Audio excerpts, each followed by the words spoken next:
013 히말라야를 넘어서 5장-1 해발 약 16,000피트의 큐라 영역을 넘은 뒤 그 발치에서 우리의 고상한 친구들, 즉 산적들과 만나 흥분의 시간을 가진 우리는 덕분에 다소 늦게 해발 11,000피트 담탕의 휴게 산막에 도착했다. 티베트는 평균 높이가 해발 1만 피트에서 12,000피트에 달하고 사방이 만연설을 인 산맥으로 둘러싸여 있어서 15,000피트에서 2만 피트 높이의 준령들을 넘어야만 접근이 가능하다. 그 준령들 중 많은 수가 겨울에는 지나다닐 수 없다. 티베트는 60만 평방마일이 넘는 면적을 차지하고 있고 그 안에 약 200만 명이 살고 있다. 그들 중 단순히 생존 차원에서 사는 사람들이 있는가 하면 일부는 상대적으로 부유하여 빈부의 격차가 아주 컸다.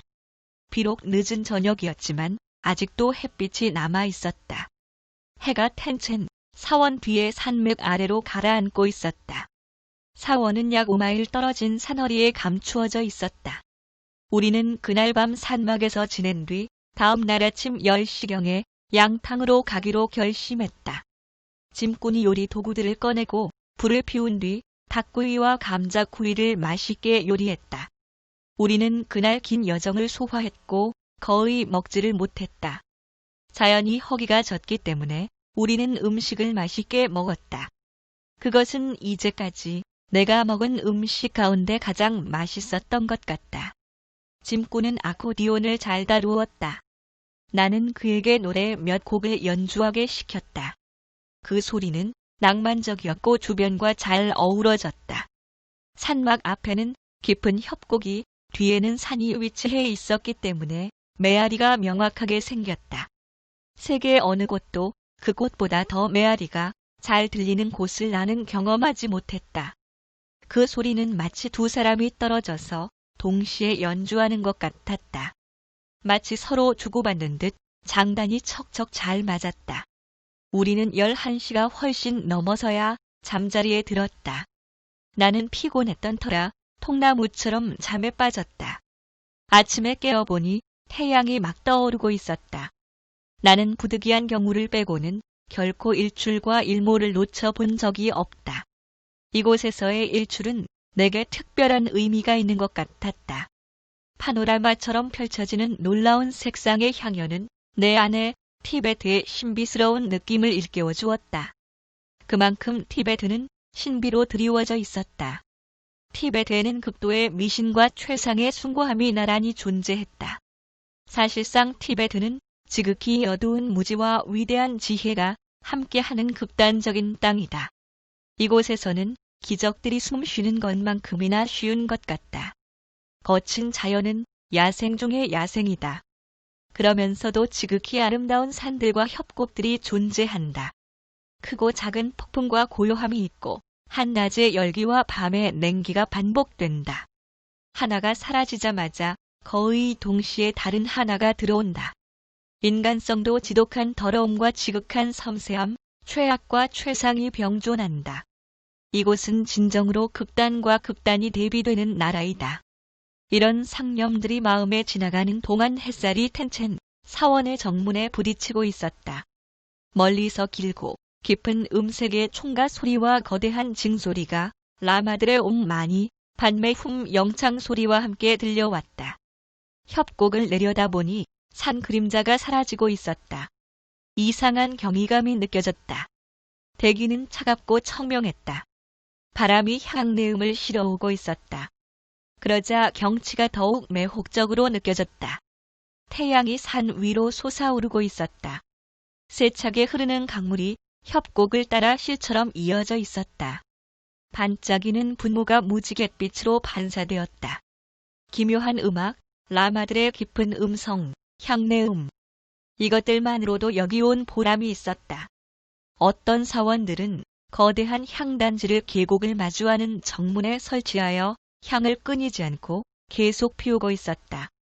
해가 솟아오르면서 전체 분위기가 내게 수천 년 동안 감추어져 온 어떤 신비한 힘이 계시될 것만 같은 기대감을 선사하였다. 텐첸, 캬암두, 양탕, 세 사원이 서로 슈마일 안에 위치해 있었다. 그 중에서도 양탕 사원이 가장 멀었다. 양탕은 황모파의 사원으로 내가 먼저 찾아가야 할 곳이었다. 우리는 길을 따라 내려갔다. 길은 거칠게 흘러가는 강변을 따라 나 있었다. 계곡 위로 불어오는 바람 때문에 물방울이 얼굴에 튀었다. 산들이 깔때기 역할을 하여 바람이 강하게 불어왔다. 심지어 길 위에 작은 돌들이 얼굴을 때려왔다. 우리는 대나무 로프를 엮어 만든 약한 다리에 이르렀다. 그 위를 걸으니 좌우로 흔들렸다. 다리는 강의 양측면으로부터 매달려 있었다. 강물이 두 개의 거대한 암반 사이로 거세게 돌진해 와서 깊은 협곡을 이루고 있었다. 대나무 로프가 툭 끊어지는 날이면 나는 황천행이었다. 저 거대한 빙하의 급류 속에 떨어져 살 수 있는 것은 아무것도 없기 때문이다. 청백색의 포말이 바위 양측면을 거세게 때리고 있었다. 우리는 맞은편으로 건너간 뒤 약 2마일 정도 가파른 경사를 올라 양탕 사원에 도착했다. 라마들에게 있어서는 가파른 돌계단을 올라오는 우리의 모습을 보는 것이 낯선 광경이었음에 틀림없다. 왜냐하면 과거의 서양인이 그곳에 온 일이 없었기 때문이다. 나는 약간 기분이 묘했다. 내 곁에 얘기해 줄 나의 스승이 없었기 때문이다. 나는 게쉬 린포체가 내게 준 서찰을 통해 나를 소개할 수밖에 없었다. 사원에 도착하자 통역이 나를 대신해 얘기했다. 그가 우리를 마중 나온 라마에게 내가 게쉬 린포체로부터 다르창 원장에게 전하는 서찰을 가지고 있다고 말하였다. 나는 이미 인내심을 배운 상태였다.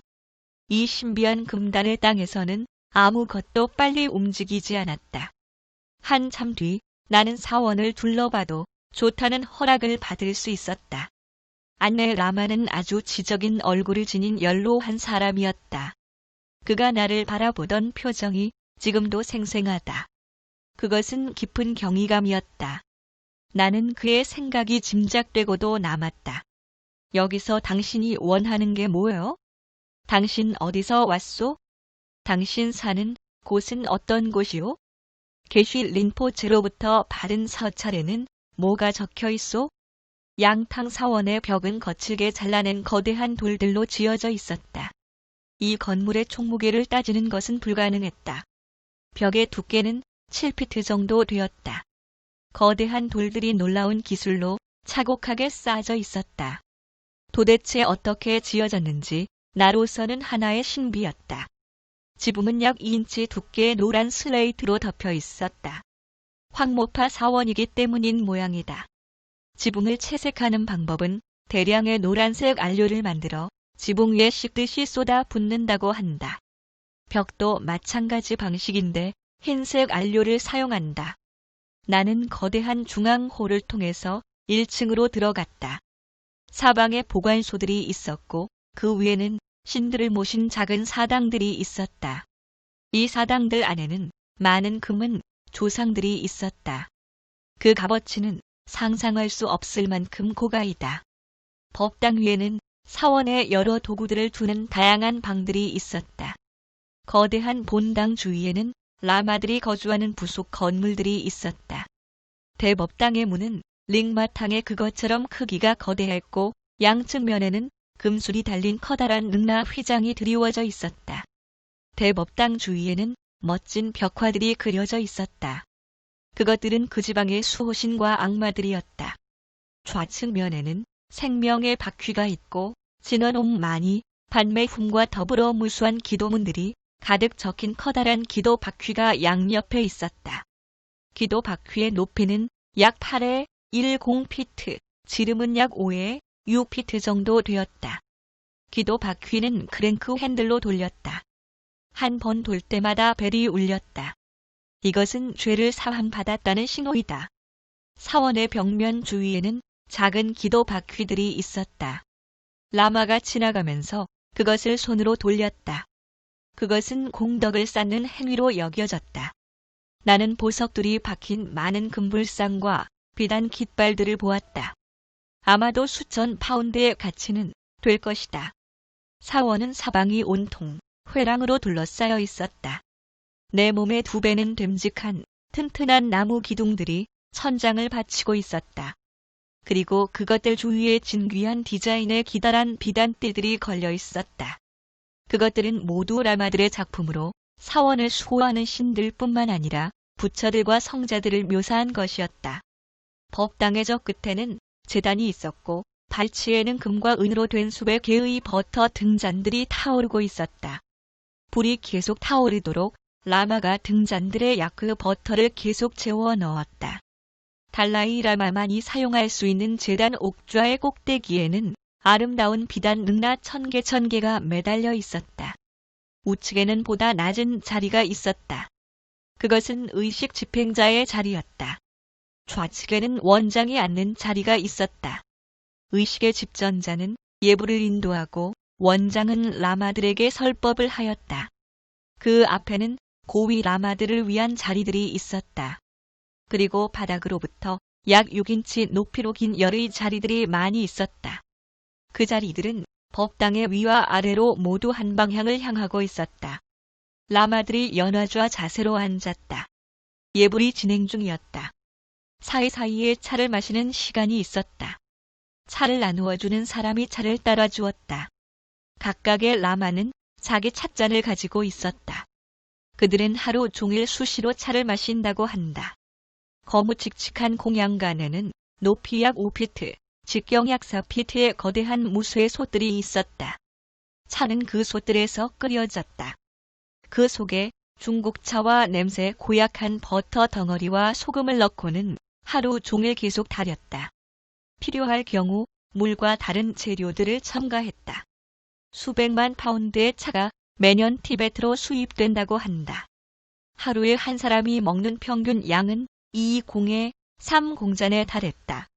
의식이 진행되는 동안 차가 계속 공급되었다. 법당 중앙에는 총가와 징들이 놓여 있었다. 총가의 길이는 대략 10피트가 넘었다. 거대한 징은 직경이 약 5에 6피트 되었다. 총가들은 금박이 된 받침대 위에 놓여졌고 징들은 금박이 된 두 기둥 받침 위에 놓여 있었다. 1년의 라마들이 총가를 부르면 그것이 끝나기 전에 다른 라마들이 불었다. 그렇게 연속적으로 소리가 이어지며 울렸다. 사이사이에 깊은 점의 징소리가 사원 전체를 울렸다. 이것은 라마들의 옴만이 반매 훔 영창의 옴과 훔소리에 맞추어 울렸다. 그 사이에 수백 개의 작은 종소리가 짤랑였다. 이 모든 것이 의식 집전자의 인도에 따라 진행되는 것